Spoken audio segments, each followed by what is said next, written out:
We never want to cause injury or cause harm to our patients.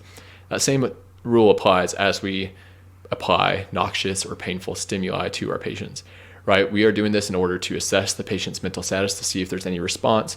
So we're not trying to hurt these patients. We're not trying to leave any lasting marks. What we're trying to do is determine what is the mental status of this patient. Okay, so keep that in mind as we talk about these, is that we need to be very cognizant that yes, we apply these appropriately in a way that will elicit a response if the patient is responsive to painful stimuli, but we also want to be very cautious to not cause any lasting injury to these patients. Okay, a few methods we can use. Again, this is not comprehensive, but just list a few that are potential options you can use to apply painful stimulus to our patients.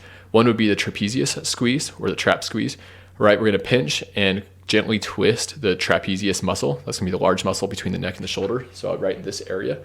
And we can apply firm pressure, a firm pinch. And we're not saying like fingernail pinch, right? It's going to be a pinch with the soft part of your fingers. We're not wanting to dig into the skin, but we're wanting just to apply that painful stimulus there in the trap.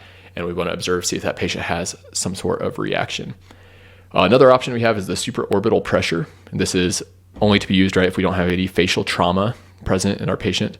We're going to locate the supraorbital notch just above the eye socket near the eyebrow. So usually it's kind of right in this range here. You'll feel around, find that notch, and that's kind of right where you're going to be putting the pressure. Okay. You're going to use a knuckle or a thumb to apply firm pressure. Okay. And then you want to avoid this if facial fractures or head trauma are suspected.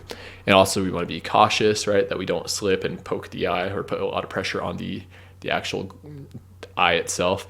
But we want to make sure we're just right there in that supraorbital notch, take a thumb or a knuckle, and then apply firm pressure there in order to apply a painful stimulus to our patient.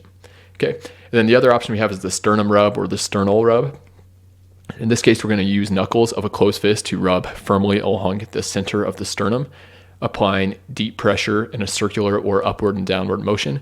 And then make sure we're cautious, right? We want to be cautious of potential skin irritation or bruising, especially in our more fragile patients. Okay, so this is going to be, take usually a closed fist and you're going to be rubbing on the sternum fairly hard. But you also want to just be careful not to actually cause any injury to these patients. Make sure you follow your protocols on these, right? Some of these are more controversial than the others.